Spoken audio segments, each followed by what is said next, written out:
everybody. Welcome back to Clip It. Thank you so much for watching part one. We are going into part two, and you do not want to miss the conversation that I'm having with Ralph Ochoa. He is so exciting. He has done so much behind the scenes in regards to servicing the stars and just being a man of excellence in his position. And I'm telling you, he got so much more to tell us about behind the scenes servicing the stars. I remember saying I wanted to meet Coretta Scott King, but that was like, in Atlanta, you liable to see her anywhere. You see all the civil rights icons everywhere. You can go to this restaurant called Busy Bee and see Andy Young sitting there eating fried chicken. Okay. You could have seen Dr. Lowry, C.T. Vivian, Mrs. King. You could see anybody sitting there eating. John Lewis, all of them. I said I wanted to meet Tyler Perry. I only wanted to meet him. And then here I am working at his studio. And then I'm up there one time, I'm like, I'm doing the Medea wig. Wow. And then I'm like, of course I want to meet Oprah Winfrey. Who don't want to eat? Who don't want to meet Tyler Perry? Right. And then, so I was like, wow, all of these things happened to me. And it was so, it's still exciting. I still love what I do. Because even though you sometimes you do shows and you do a TV show or something, and everyone's exciting, but everyone is so wonderful, because people always say, oh, what are they really like? Well, understand something. They are human. Yes. First and foremost. But when they come into my trailer, they come into the makeup and hair trailer, because we usually are in the same trailer. Okay. They don't have no hair. They don't have no hairstyle. They don't have no makeup on. Right. It's 4 a.m. in the morning. We're probably the first persons that they see. So you get to see them naked. Pretty much, but I'm saying. Yeah. But they're also the first person. We have a lot of direct contact with them. So they come in and they're like, "Good morning, how are you?" And I'm like, "I'm good, how are you?" And we have conversations sometimes. And then sometimes they'll say, "Hey, I really need to, run my lines." I'm like, "Oh no, that ain't no big thing," They don't want to talk. Yeah, they really needed to run their lines. And they're like, I need to run my lines. I'm like, okay, cool, no problem. Or you might come in one day and you don't talk, and they're like, "How you feeling today?" I'm okay. Oh, okay, because you're not real talkative today. And they really are. I've never had a bad experience with any actor or actress. They've always been so kind and so caring. And right. I've been to dinner with some actors and stuff, group of us like, "Come on, let's go out. We're going to go out." I had this time. I worked with Octavia Spencer. Charles and I were doing a TV show called Red Band Society. And Octavia wanted to take Charles and I out to dinner as a gift when we were finishing the show.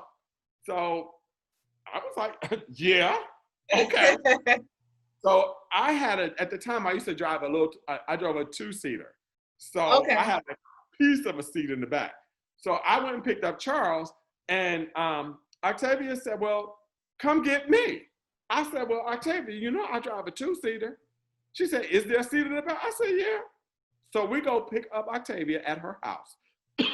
Charles gets out the car. He jumps in the back seat. Okay. Octavia sits in the front seat. When we are leaving the restaurant, Octavia said, "Charles," she said, "I'm sitting in that back seat."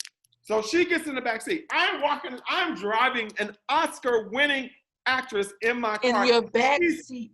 In my front seat. And then she's like, "No, I sit in the back seat." No, you sit in the front seat. "Ralph, come on now." Charles squeezed up in there. I'm gonna sit back there. She's like, "I'm smaller than Charles. It ain't no problem for me to go back there." But I couldn't believe it. Wow. I just couldn't believe how wonderful and how nice these actors really are. They really, yeah.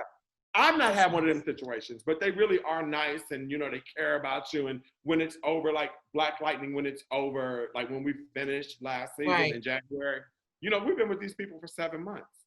Okay. So it was like, "I'll see you." And there were some younger actors on there who this was like they had gotten like they were in a lot of episodes, and they were young actors. They weren't even 21.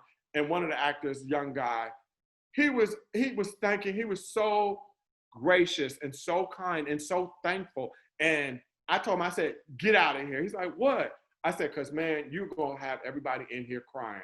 Because you are so nice, and we know you genuinely are sad that we're getting ready to wrap the show." And I'm like, and I'm too old for you to see me cry. And you know, just to hear that type of connection and community amongst the industry that you're in, it's awesome. Beautiful, actually, beautiful. I mean, you told me the other day, you said it's not what people think. It's hard work, you know. But at the end of the day, you can tell me about the hard work in a minute, but at the end of the day, it pays off because, like you said, they're all nice. You can act, you're in your comfort zone. I mean, I know sometimes it's hustle and bustle and so on and so forth. You'll tell us about that. But at the end of the day, you meet in these very influential people that are stars, that are sure enough stars that are down to earth. And let me tell you, you can meet some hairstylists and people that got hair products or whatever out there, and they don't even give you the time of day. I'm just saying. Okay. So tell me about when you said it's not what people think is hard work, which I know it is, but can you just tell the audience a little bit about how you might, what you meant about that? Sure. Let me say this, because when people say, I want to work in TV and film, I think I always tell people that, let me tell you something. It is not The Devil Wears Prada. It is not Sex and the City. It is not Black Panther every day. You're not going to be sitting up there. And I said, it's not reality TV. Reality TV is unscripted. And there are a few reality shows that have full-time union people on there for makeup and hair. But most of the time they just get a makeup or hair person to come in, do their hair in the morning or whatever for the day of taping. And then they leave. They don't stay with them. We're with our talent from the first shot to the last shot. Okay. And we're on the clock. But I tell them, I say, it's not Devil Wears Prada, it ain't Sex and the City, it ain't Black Panther, it ain't what do you mean by it's not Black Panther? Because Black Panther, I helped them prep for Black Panther. And if you did, that's why I asked. When you see Black Panther and you see all them men with all those hair and hairstyles and those women, the actresses with all the background. I'm not talking about Angela Bassett. You talking about the extras. You talk about the extras. Them 500 extras that had to be done. They don't come to work looking like that. Right. That's hair pieces that had to be built, that every day they had to put on, that they had to make sure match. Hunger Games. Everybody thinks that like Hunger Games, you have those shows where, they say, and you're in background, they're like, okay, it's a particular scene and it is very avant-garde. The clothes are going to reflect that. The makeup is going to reflect that. And you as the 100, there are 500 background and you 50 hairstylists got to get these 500 people done. They got tables full of hair and all kind of stuff. You just get to create and build. That's fabulous. But it ain't all like that. Fabulous. But it ain't all like that. One of my very first shows was The Walking Dead. I've been on The Walking Dead 9 seasons. It's been on the air 10 seasons. We're going to go back to doing season 11 soon. Okay. But I carried in my bag a can of water and a bag of dirt. That was all I needed for season 2, the whole 7 months shot. No, we don't touch faces. We don't touch faces. I was putting sweat in people's hair and dirt in their hair because it was the end of the world. Shut up. So when people, now let me tell you this. They shoot Walking Dead way out in Georgia, like on a cow patch. It's in a cow pasture. So it is summertime. It's 100 degrees in the shade. It's 120 degrees in the direct sunlight.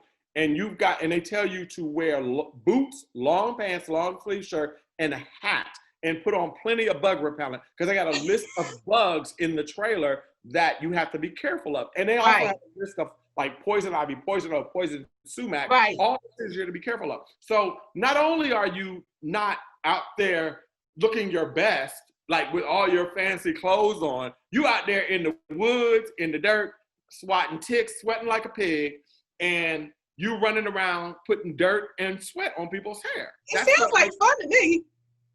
It was the first couple of times, but then I realized it was a sure enough job. And I was out there for 12 hours in that direct sunlight. My head all burnt up, I'm sweating. But it was great. But I tell people that to say that you're not always in that position where they're like, oh, just go create. I have to answer to people. Right. Even when I do when I do whatever shows I do. Right. I have to answer to the director, the producer, the creator, and the writer. And then sometimes the actor comes into play. Then there are those actors who will just sit down and say, I act. You do what it is they tell you to do when it comes to their hair. Okay. But sometimes I have to create a look. Like when I did Love Is, that was set in the 80s. Now the 80s was my time. I became a hairdresser in the 80s. So I knew what it was all about. I was like, the 80s is the Halle Berry short haircut, and the 80s was Robin Givens and Boomerang with the big old weave. Yes, yes. Those were the two pictures that we had as references in our trailer. But I had to get clearance for everything I did. Now think about it. I don't know how old you are, and I don't need to know, but in the 80s, and man never asked the lady's age, but in the 80s, you know, the men in that period, they didn't have those sharp hairlines. No. You couldn't, none of those barber cuts. So if the guys came in looking like that, we had to dirty their hairline up. I was like, if guys come in here, I was the department head, I said, dirty those hairlines up. With spray? Also, yeah, with spray. Like you had to make it look not so crisp. Yeah. Right. Okay. For background. Like the actors, I had a barber on the set, so they were already, we knew what they had to look like. We had established their look with the producers and the writers and the directors and everything. But also, there was no natural hair back then. There was like one or two people that had a little natural hair. But now you have all these women that have these beautiful, big natural hairstyles.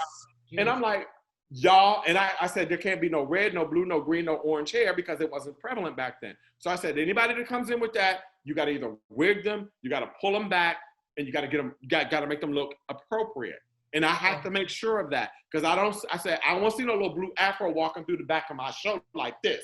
Right. I want to see that in background because then everybody's watching that little blue-haired person walk around. So I always make sure of that. And people don't understand that sometimes, you know, people think when you say period, they go like, oh, you mean like the 60s, the 70s, the 50s, or the 1800s? No, it's 2020. It's 2020. Period is 1990, 1980. Right. They're like, oh, and if you don't know what you're doing, you people will catch you on it. They'll catch you on guys with like the little like how guys are sponging their hair now with the sponges and the natural hair. There wasn't no sponge back then. So any guy walking around there with a sharp, clean, super clean cut, taper and everything, and then they got their hair sponged up, that don't work. In fact, I never will forget, we had an actor that was an actor playing a guest star role, and he had his hair all sponged up. And I was like, that ain't gonna work. And I told the barber, I said, and you know, that like sometimes they're not gonna get their hair cut. They're like, no, I'm only here for 2 days and I've got another show I'm on and I have an established look. Well, I have to make my job work too. So literally, I said, can we trim it a little bit? He was like, what do you mean? I said, okay. I told the barber, I said, pick his hair out. Because he had a tight fade and he had beautiful twists. He had long, like the sponge look. So I said, pick his hair out. He picked his hair out. I said, now shape it like Kid and Play. Just shape it like that. Just keep patting and patting. And I said, when he finally got it to that point, I said, now, can the barber just run across it, the top and the sides, just to give it a little, like just to give it that crispness that Kid, I think it was Kid had. Right. So he's like, oh yeah, you can do that. But that's what I have to do. Now I got to do it real quick too. Now I don't got 3 or 4 hours. No? He didn't came in and we got to be on set in probably 2 hours. Wow. And he's going to go through makeup and wardrobe and sound and rehearse. It just sounds so exciting. It is exciting, but it can be challenging. Yes. It can be challenging. Creative. And that's what, you know, a lot of us hairstylists are just creative. Just it comes natural. It comes natural. Yeah, but but we have to think really quick and we got to have a solution and we don't have a lot of time. You know, I've done a show where the director and the writer came to work and decided, instead of her walking around the pool, let's have her jump in the pool. Really? That's not on today's shooting schedule. That's on, it's never been in the script. Yeah, but we think that would look good. I love it. I love it. So now I got to figure out how to tell. Now I got to figure out what to do. Because I'm like, you got to blow her out after she get out the pool. No. You have to, first of all, there's a term we call one and done. That's where they shoot it one time and we done. And if you're going to jump in the pool, we're like, is this a one and done? No, it's not going to be a one and done. Okay, that's fine. I'm going to need an hour and a half every time she jump in that pool. Huh? Yeah. I need an hour and a half for her in my chair. Makeup says, well, we're going to need an hour every time she jumps in that pool. Right. Wardrobe is like, well, we're going to need 45 minutes to put her in that the same outfit again, because they have doubles, triples, and quadruples of everything. Right.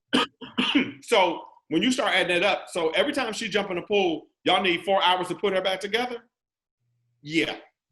Oh, you know what? Let's have her walk by the pool instead. Exactly. They're not always going to get their hair cut. They're not always going to get their hair colored. And they could be like, the actors are on a call sheet. They go from like number 1, who is the star, number 2, maybe like a co-star, what have you. Okay. And the numbers could go all the way up to like 1,000. But there ain't 1,000 people playing every day, but it could be 1,000. They just run the numbers like that through the season or through the movie. Right. So we might have a big, I have a budget I have to work with on every project, but might be number 37, who's a guest star in this show, and she might be a big actress that's also in another show. And she comes in and you're like, well, your hair color is not indicative of that particular character. Well, I can't color my hair. I'm already on this other show. Excuse me. Like, okay. So you're like, okay, well. Wig time. Right. Okay, she'll be like, well, I need a wig. Okay, no problem. Yeah. Then you go and like, well, now, the wig that she needs, I said, that's going to cost, I said, that's $20,000. They're like, oh, no. What? A wig for $20,000? Yeah. What kind of wig is that? It's a custom-made lace front wig that is hand ventilated. Every piece of hair in that wig is put in one at a time. And when they put that lace on the front of her head, it's going to match. It's going to look like her hairline. And when she can jump in the water, jump out the water, she can do whatever she want to do. But that wig is custom made. When I say custom made, they take a piece of net and they put each strand of hair in that wig one at a time by hand. And that's why, and the hair it matches whatever it's supposed to match. That's a whole different level of perfection. Another level.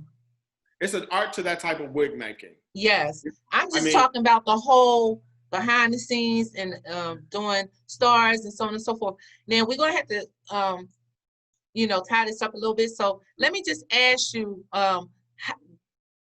how did the COVID affect the movie business? My last day of work was in March. I have not worked since like March, I think 13th. That was my last day of work. I worked since March 13th. I was supposed to leave to go to Savannah on March 19th to do a show that was going to run until June. Okay. We have not, the shows are starting back up. Okay. Obviously, Mr. Perry has just finished shooting his first round and he's in his second round of shooting. There are some movies being filmed abroad. Okay. They've started shooting like shows here in Atlanta. They're filming it in LA. But as it relates to us working, now when we go back to work, we have to have a bazillion COVID-19 tests. You gotta be, we have to wear a mask and a visor at all times. They're hot, Ralph. Let me just tell you that right now. I know I had to wear a mask. I almost passed out. Nothing comfortable. That's string around my ear.